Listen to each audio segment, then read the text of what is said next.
L'arrivée des loyalistes transformera le développement du Québec. Une nouvelle constitution pour le Canada verra le jour. C'est l'acte constitutionnel. Nous serons témoins de la fondation des paroisses et de loin, sur l'autre continent, de la Révolution française. Ouais, j'étais pas encore né quand les gens du Sud sont venus dans notre pays. Mais mon père, il m'en a souvent parlé.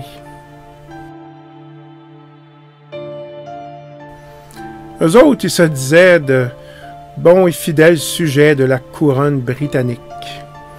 Mais à peine arrivé ici, ils sont mis à demander un paquet de changements. Leurs lois, leur langue, leur religion, leur mode de division des terres, puis j'en passe. Londres va leur donner raison, puis c'est ce qu'on va appeler l'acte constitutionnel. C'est là que tout a changé. En 1791, la Grande-Bretagne met en place une nouvelle constitution pour le Canada. C'est l'acte constitutionnel. Le Canada est scindé en deux parties, le Haut-Canada, c'est l'Ontario d'aujourd'hui, et le Bas-Canada, le Québec. On voit à l'écran justement la ligne de pouvoir illustrée par le tableau. Alors, on a en haut le roi, évidemment d'Angleterre, et le Parlement qui constitue dans le fond la tête dirigeante de l'Empire britannique. Et ici, dans la colonie, c'est le gouverneur général qui les représente. Et pour chacun des deux Canadas, on retrouve un lieutenant-gouverneur. Hein? Des noms là, qui nous disent quelque chose. Hein? Et pour les conseillers, le conseil exécutif, on en retrouve un dans chacun des deux Canadas, et un conseil législatif. Ça, c'est là qu'on fait les lois. Mais les citoyens, tant britanniques que francophones, exigeaient de participer plus activement aux décisions concernant l'administration de la colonie. Et donc, on a instauré la démocratie parlementaire en créant les chambres d'assemblée. Le parlementarisme favorise les nouvelles idées telles que le libéralisme et le nationalisme qui, justement, prennent naissance ici au Canada, notamment grâce à la presse écrite. Les tensions sont grandissantes entre les Canadiens et les Britanniques, si bien que la Chambre d'Assemblée du Bas-Canada devient le théâtre de débats et de conflits. Ce climat perdurera pendant près de 40 ans, pour finalement mener à des luttes armées, les rébellions, les patriotes de 1837-1838.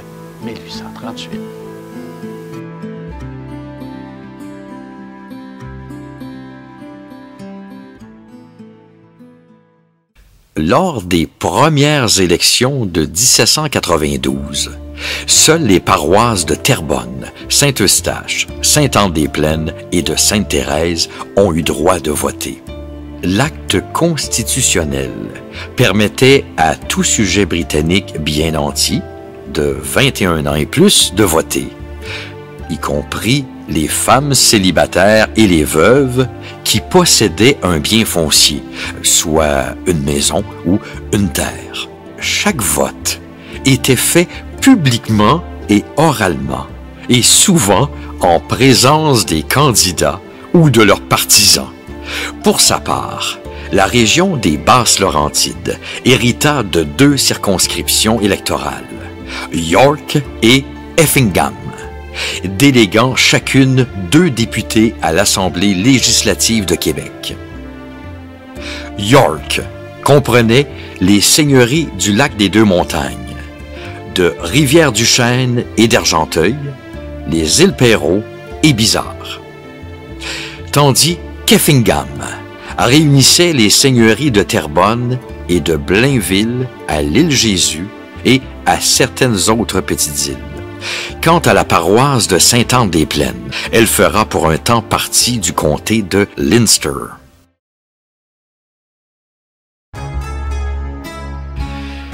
Pendant que les Laurentides se peuplaient, plusieurs facteurs mondiaux influencèrent l'émancipation de la colonisation de l'ancienne Nouvelle-France.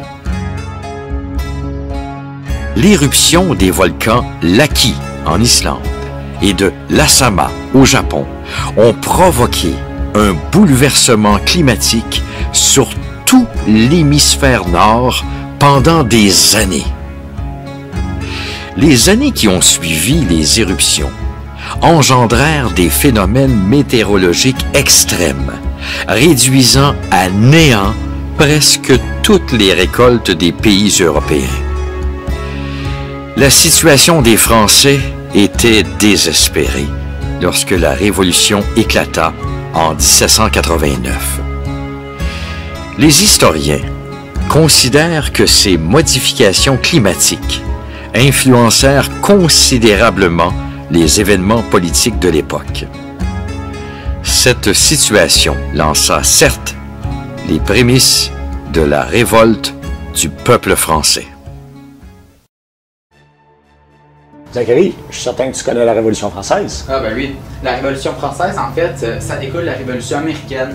Vu que la France avait investi et avait financé la Révolution américaine, il n'y avait plus de sous dans leur coffre. Donc ils ont dû taxer le peuple et au lieu de s'occuper de son peuple, la France va décider de les laisser crever de faim, ce qui va faire en sorte que les habitants de la France vont se révolter et vont tuer le roi. Ça veut dire quoi, révolter? Révolter, c'est prendre les armes contre l'autorité en place, donc le gouvernement ou un roi. Ok. Excellent, bien résumé. Merci.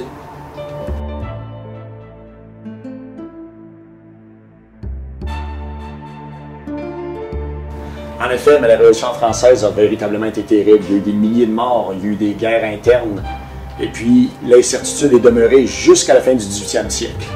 C'est seulement avec l'arrivée de Napoléon que la France a retrouvé sa stabilité. Conséquence immédiate, la population s'éloigna encore davantage de l'ex-mère patrie, car le régicide était considéré comme un crime inacceptable.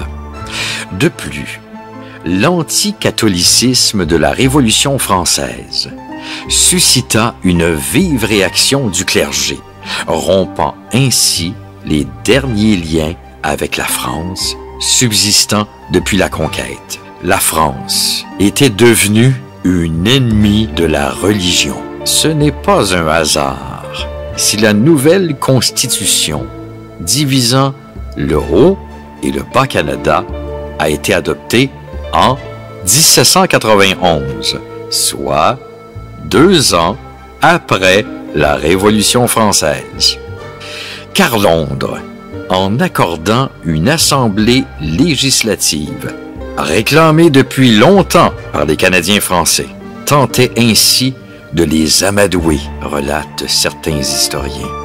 De plus, l'Église catholique se mit à interpréter la conquête anglaise comme providentielle, puisqu'elle avait sauvé la colonie des affres de la Révolution française.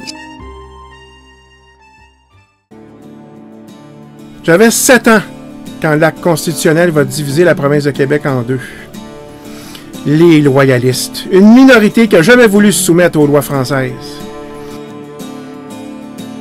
Le peuple, lui, il élisait ses représentants en chambre, mais Londres a toujours eu le dernier mot. Le gouverneur et ses conseils, il y avait un droit de veto, mais qui vont toujours bloquer les lois qui ne faisaient pas leur affaire. C'est là qu'on va se rendre compte qu'on avait affaire à une démocratie de façade.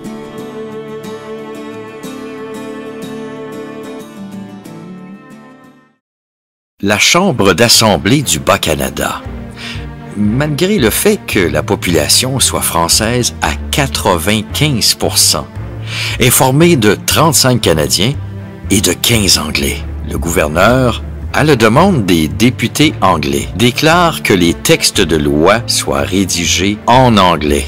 Londres avait nommé un gouverneur général qui disposait d'une autorité absolue sur les 2 Canadas. Il pouvait opposer son veto aux lois adoptées par chacune des assemblées législatives. Les députés n'avaient pas de pouvoir réel au sein du gouvernement formé et contrôlé par la minorité anglophone. Le Conseil finira par bloquer toutes les lois formulées par les élus de l'Assemblée. Les francophones ne tardèrent pas à comprendre les mécanismes de cette démocratie de façade.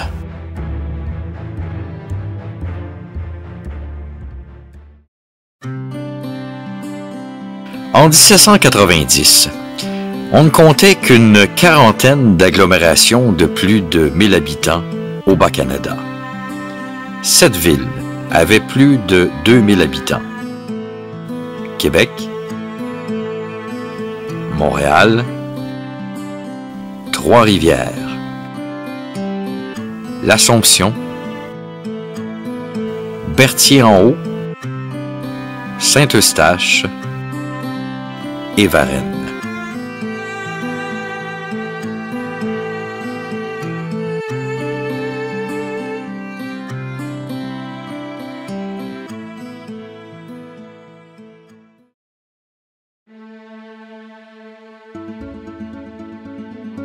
Le développement intensif de la région des Basses-Laurentides dans la dernière moitié du 19e siècle forcera l'évêque de Québec à créer de nouvelles paroisses, malgré la pénurie de prêtres dont souffrait son Église.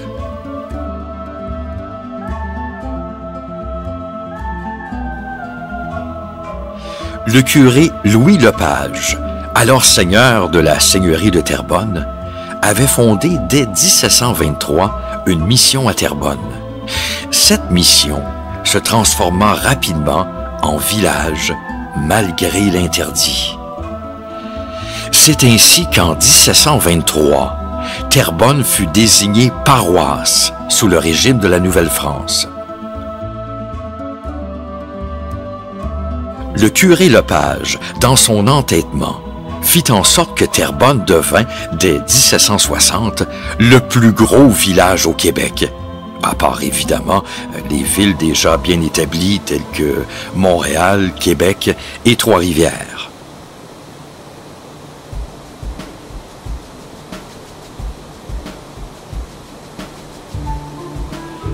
Saint-Eustache de la Rivière-du-Chêne, en 1769, fut, 46 ans après Terrebonne, la première paroisse à accueillir un curé sur son territoire.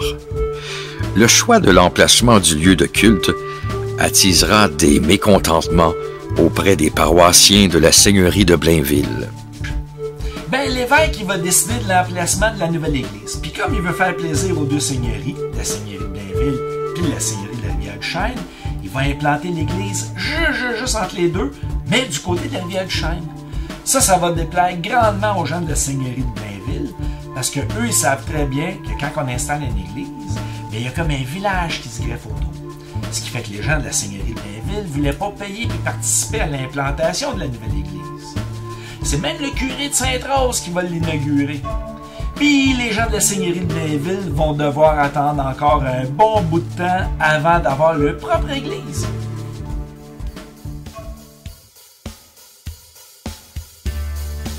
La paroisse de Sainte-Anne-des-Plaines fut créée en 1787, car le nombre des fidèles à desservir et la distance à parcourir surchargeaient tellement le curé de Saint-Louis de Terrebonne que la création d'une cure avec prêtre résident s'imposait à la Rivière-Mascouche.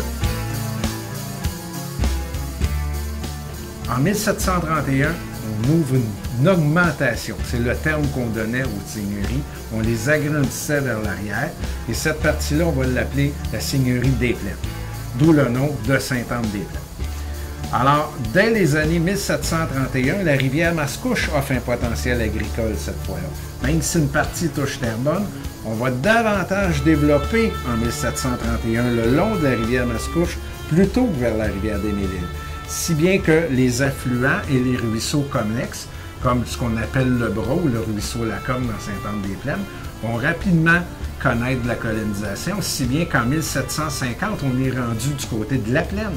Alors, on est presque à la limite nord de Sainte-Anne-des-Plaines à ce moment-là, avant même que du côté de Sainte-Thérèse, on ait véritablement un noyau.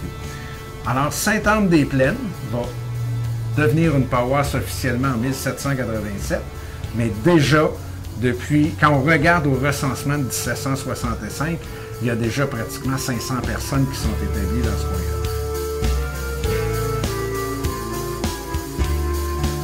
Le nouveau curé de Saint-Eustache, Charles-François Perrault, se fit confier la tâche de veiller à la fondation de la paroisse.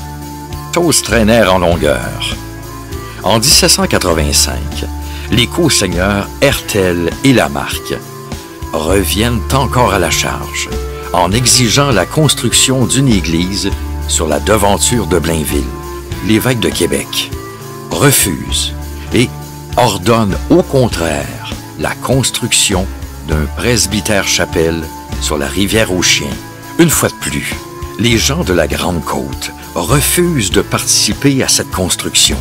Monseigneur Hubert, qui, entre-temps, avait succédé à Monseigneur Briand, nommera, après de fortes représailles, un curé résident pour Sainte-Thérèse qu'à l'automne 1789. La seigneurie de Blainville est maintenant divisée en deux, puis les deux seigneurs ne s'entendent pas sur l'établissement de l'église. Ce qui fait que l'évêque, lui, va trancher ça. Puis il va décider d'un emplacement, puis il va dire, vous allez avoir un curé quand vous allez avoir une chapelle et un cimetière d'installer. Et en plus, vos paroissiens, vos fidèles, doivent payer le dîme. Eux qui ne voulaient pas payer pour la paroisse de Saint-Eustache, mais il faut qu'ils payent le dîme, il faut qu'ils fassent le Pâques, puis qu'ils aillent à la messe. Et seulement à ce moment-là, l'évêque va envoyer un curé dans la seigneurie de Blainville.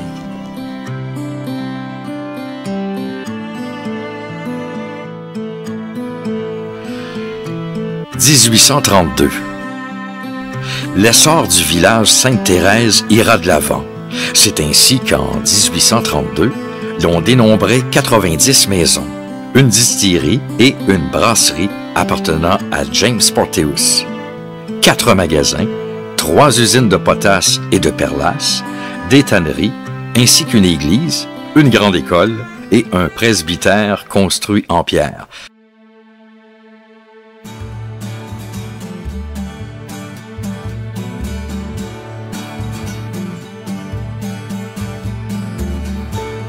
L'ouverture de la seigneurie de Deux-Montagnes au peuplement européen avait aussitôt amené les autorités de l'Église canadienne à y fonder la paroisse de Saint-Benoît en 1799.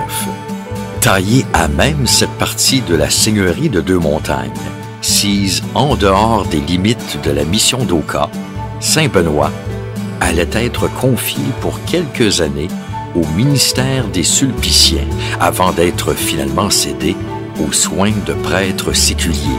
Le Grand Brûlé devint la paroisse de Saint-Benoît. Les premiers colons de l'époque avaient nommé cette région ainsi, car c'est en faisant brûler des souches et de l'humus qu'un incendie qui s'éternisa durant au moins 2 ans fut provoqué. La seigneurie de Deux-Montagnes est déjà établie avec la mission d'Oka, qui est déjà une église. Mais comme c'est dans les plus belles terres, la population s'est développée rapidement. Les colons voulaient venir s'installer, il y avait beaucoup de population. On a dû ouvrir une nouvelle paroisse, l'installation de Saint-Benoît. Puis la paroisse, elle couvrait un grand territoire. Là, ça allait de Pointe-Calumet à Saint-Joseph-du-Lac, en passant jusqu'à Saint-Hermas, puis un petit bout de Saint-Scolastique en plus. Il y avait du monde, mais on avait un très grand territoire à couvrir. C'est la paroisse de Saint-Benoît.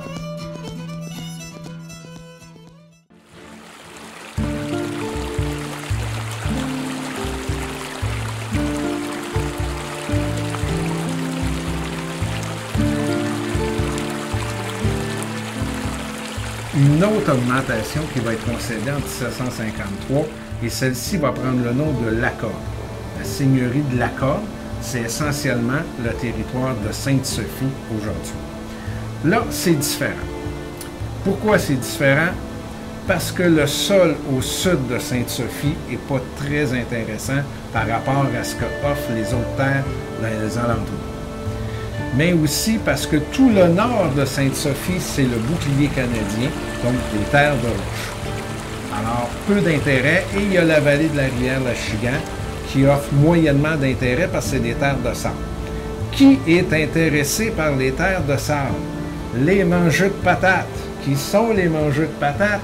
les Irlandais.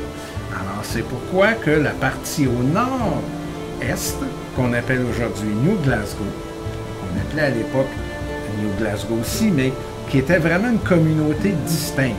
Aujourd'hui, on s'en rend moins compte, mais à l'époque, c'était vraiment un village très différent de Sainte-Sophie. New Glasgow, qui est une communauté d'Écossais, alors que juste à côté, il y a New Paisley. New Paisley, c'est le village de Sainte-Sophie aujourd'hui. Lui se fait coloniser par des catholiques irlandais. Alors, on est rendu dans les années 1820-1830. Donc, la colonisation se fait à la toute fin du règne de Joseph Masson, qui est le dernier seigneur de Terrebonne. Je vous rappelle que le régime seigneurial est aboli en 1854 et qu'à la toute fin du régime seigneurial, les seigneurs en profitaient pour faire un peu de surenchère avec leurs terres et vraiment tout coloniser pour qu'à l'abolition du régime seigneurial, leur seigneurie ait une certaine valeur.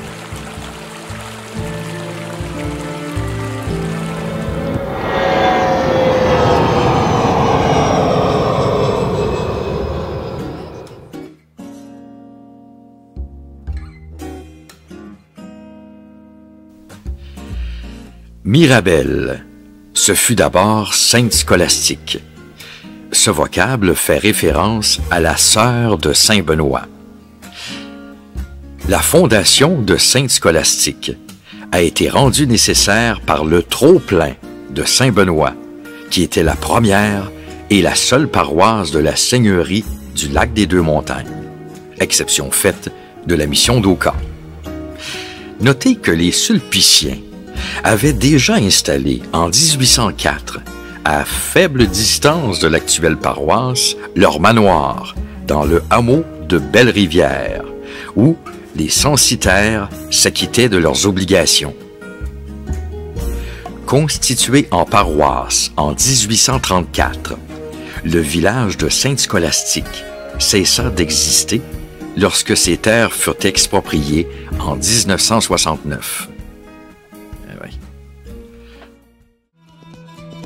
Avec l'augmentation de la seigneurie des Ménil, le territoire va beaucoup plus au nord, va beaucoup plus grand.